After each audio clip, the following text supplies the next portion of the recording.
3, 2, 1. Hi everybody, Mr. Higgins here, and welcome to Project 8, making GIFs from scratch with Screencasting. And what we're going to be doing today is we're going to go over the basics of Screencasting, which is recording a video from your computer screen or cell phone, and then we are going to take that screencast, that video we make, we are going to convert that into a GIF, and then we're going to add transparency to it with Photopea. If you're taking my middle school class, you should have 3 projects from Project 7 where we animated our art with Scratch. But even if you're not in my middle school class, it should be pretty useful if you want to know how to make GIFs from scratch. In Scratch 2.0, they used to have the ability to export out videos, and I'm really sad that they got rid of that in Scratch 3.0.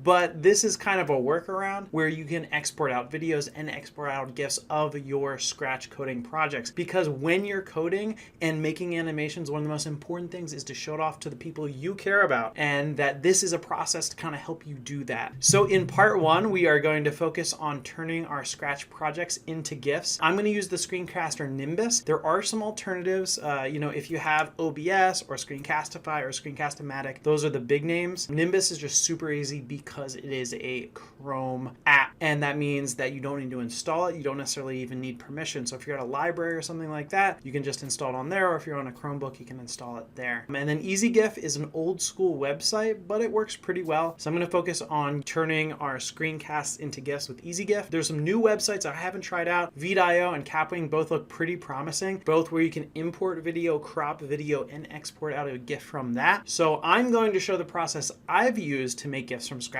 But if you want to try some of these new websites and find a way that's even better to make a higher quality GIF, try it and let me know, and maybe I can change up the video for next year for my students. Websites and apps are changing all the time, so please, if you want to try to experiment, try something else, let me know what I'm doing wrong, because I don't have all the answers.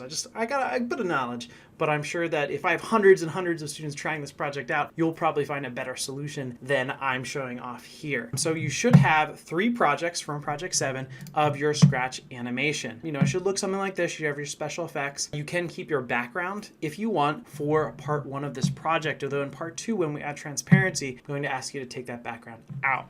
So welcome to part 1. We are going to start learning how to screencast so we can create GIFs from our animations that we coded in Project 7. The screencast I really like to use is called Nimbus Screenshot and Video Recorder. If you type that into Chrome, it should pop up right here. And then you're going to left click Nimbus Screenshot Recorder, and that's going to take us to our Chrome apps or extensions. I'm going to left click Add to Chrome, and then I am going to click Add Extension. So if I left click on the Chrome app, you might have to do that once or twice. It should pop up and come down like this. So I'm going to click Record Video. I'm going to go into video settings, and we want to turn this video bitrate up a little bit. That's the quality of the video we're recording. Our computers aren't that great, so we're going to keep it fairly low, but let's take it up to 10. And for our audio bitrate, let's take that down all the way, because audio doesn't matter, and video we want to be at least medium quality. And that looks great. So I'm going to click back. I'm going to make sure I'm on tab.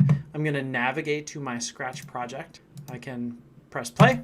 And then I'm going to come over here to Nimbus. I'm going to left click. I'm going to go down to record video, and I'm going to click start record. It's going to give me a 3-second countdown, and then it's going to start to record my screencast. I want to let it go for around 10 seconds. So you can do that in your head. You can count 1, Mississippi, 2, Mississippi, 3, Mississippi, or you could just let it go for a little while. One of the main things while we're doing the screen recording is we want to end the GIF at the same point that it begins. So we're going to cut it so it does a full cycle. Been over about 10 seconds, so I'm going to click stop recording.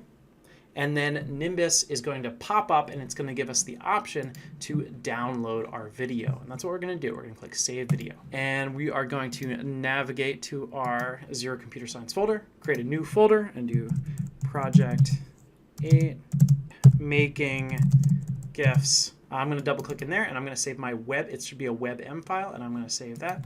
I'll do GIF1. Let's name it GIF1 so we can keep track of all our GIFs. Now what I should do is I should go to projects 2 and 3, and I should do the same thing. I'm going to record another video recording of those GIFs. These WebMs, they could be loaded up to YouTube if you want, but what we want to do now is go to the website easygif.com, and we are going to convert those videos that we just saved. You should have 3 into GIFs. We're going to click video to GIF. We're going to click choose file. We are going to navigate to our project 8 making GIFs folder, and we are going to bring in GIFs 1 and then 2 and then 3. I'll go over that process right now.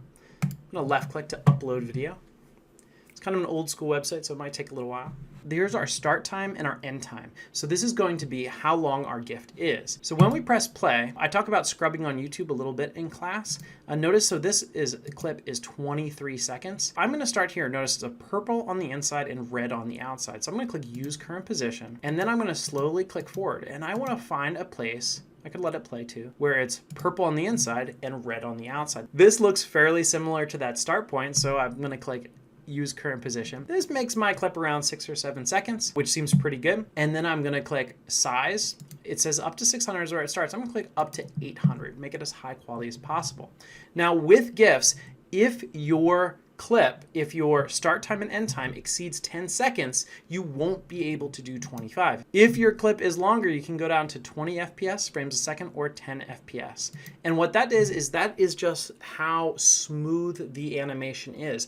More FPS, more frames per second, creates a smoother motion. And then I'm gonna click optimize for static background, unless you have a moving background, and then I'm gonna click convert to GIF. Now you need to wait a second. Sometimes this can take 2 or 3 minutes. Just if it's taken a little while, you can go off and check out another website. Come back in a minute. All right, so my GIF has loaded, which is great. But now what I want to do is crop the GIF. So down here, notice there's a couple different options where you can add effects or rotate the GIF. I'm going to click crop. What I want to do, careful, there's this gray line on top. So I want to be under that gray line on top, and I want to be above that gray line on the bottom.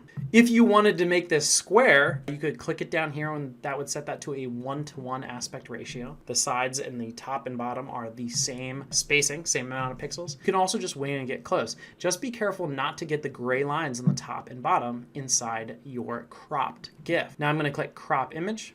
Our final GIF is about 400 by 400 pixels, which seems pretty solid. And I'm ready to save it. So I'm going to click save. And I am going to go to project 8 making GIFs. I'm going to call it GIF 1. Okay, so once you click save and you've saved it to your folder, it should be down here on the bottom left. What's really great about GIFs is they're super easy to put into Google Slides. So you could text them, you could show it off, you can upload it to Giphy. You want to take it to your portfolio and you want to add that GIF on your Project 8 slide. So we're going to do 2 more of these. You're going to use that same process to do projects number 3 and 4. And what I'd also love you to do is go to Giphy. And if you haven't made an account, click on the top right and make an account using your school email or your personal. And then you're going to click upload. And I want to make sure that you back up your GIF on your Giphy account. So let's drop it in. It's going to take a second. You should be able to click upload. So you're starting to kind of get that idea of showing off your work. It'll be really easy to text this to anyone you want using the text options and the link options in Giphy. Once you've done your 3 GIFs, I would encourage you to send it off to someone. Once you upload it to Giphy, there's a couple different options that are pretty fun that you can kind of play around with and seeing what you can do with your GIF. There's a lot of different options. Hi, welcome to part 2, where we are going to add transparency to our GIFs. For part 1, you should have done the process that I showed off to 3 of your GIFs. You should have made a screencast, converted them to a GIF, brought it into Giphy, and brought it into your Google slideshow. For part 2, you want to make a few changes. 2 things. So I want you to go back to your Scratch animation project, and if you had a really complicated background, create a new background that's just white or a solid color. And then if you have any special effects that are making your GIF touch the sides, they're going to get cut off. And that kind of looks a little sloppy. So for this process in part 2, adding transparency, try to make sure your special effects don't make it get cut off on the screen, okay? Once you do that, so you've changed your special effects so it's not touching the sides of the screen, and you've added a simple background, we're ready to get started to add transparency. And this is this is real animation, folks. So if you think that this is some kid stuff, it's not at all. This is how real animators go through frame by frame, and we're gonna take out all this background. So what we're gonna do is we're gonna go into Photopea, and we are gonna click Open Computer. This is one of the reasons that Photopea is a lot better than Pixlr, is it actually supports animation, which is super cool. So I'm gonna double click on my GIF, I'm gonna bring it in. And when you bring in a GIF, and you can do this for any GIF, not just the one you made right now, this is gonna be a pretty easy process if you have any GIF with a solid background. Say if you recorded a GIF of yourself with the green screen, you can do the same thing. We're gonna do that in Project 14. As you scroll down, you'll see all these frames, tons and tons of frames. Even though we have a ton of frames, this goes pretty quick. What we want to do is we're going to come down here and we're going to click on the zoom tool, and we're going to click it till it fills the screen. Then I'm going to take my hand tool and I'm going to move it so it's next to all of our layers here. This is our setup. We want the layers to be close to the white or the solid color on your GIF. Now what I'm going to do is I'm going to click up here on the magic wand tool. So I'm going to left click on the magic wand tool. I'm going to take my tolerance up a little bit. I want to make it a big number so it gets all the white. When I increase my tolerance, it does the strength that the magic wand tool gets. And I'm going to click on this first layer. And what I'm going to do is I'm going to click once on the white, and notice that the magic wand tool will select all the white in the background. Then all I do is press delete, and that background's gone. Now that was just one frame, and I have like 100 something frames, so this is going to take a little while. But I'm going to left click on the next frame. Notice I do not need to turn it on. If I click twice with the magic wand tool, 1, 2, it will select the next frame, and I press delete on the keyboard again. If you look down here on the bottom right, you can see that I took the white, 1, 2, delete. You can see that transparency pop up in your little thumbnail on the bottom right. What I would recommend is that this is going to take a little while. You probably got 100 frames. Doing each one of these should take about a second. 1, 2, 1, 2, 1, 2. So even if you have 100 frames, if each one takes 2 seconds, how long would that take? 200 seconds, so 3-4 minutes. This is animation. It takes some time. So what I would suggest is listen to some music, put on a podcast, put on an audiobook, because this might take you 5 minutes, and just go up frame by frame. Go real slow. Make sure you're on your magic wand. 1, 2, 1, 2, 1, 2, and then just slowly take that little bar on the side, scroll up, and you can see that transparency. Just go up bit by bit. 1, 2. All right, so I'm gonna go into hyper mode and I'm gonna jump to when I'm finished with this. Okay, so I have just went through, this was my extra long high quality GIF, and it had 230 frames. It took me about 5 minutes to go through and edit all of them out. Then when you're finished though, when you've edited all of your frames out, you've used that magic wand to take out the background, you go to File, and then I'm going to go to Export as GIF. Exporting out a high quality GIF is going to take your system a little while, especially if your computer is not that great. Might take even 30 seconds. So if your computer seems like it's freezing, don't worry about it. It's just, this is kind of a computer intensive thing, right? So just give it some time. It'll pop up in probably about 30 seconds or a minute. Make sure that your quality is set to 100%. I'm going to click Save, and then I'm going to go to my Project 8 file, making GIFs, and I'm just going to call that my transparent GIF. I'm going to click Save, and then if I were to jump over to my Google Slides, I can drag and drop that in. It'll be my same GIF, but with transparency, so you can make it really big if you want. If you've taken your time, you've done that animation, it should look perfect. If you have some white flashes, you could go back, reopen that GIF, and go in and kind of look through and try to touch up those frames where you have a little bit of that white left, or whatever color you're using for your background. Once you've got your transparent GIF uploaded, you've got your 3 GIFs uploaded of your Scratch animation, you are good to go and you are finished with Project 8. I am super excited to see what you make. Let's get to it. Okay, peace.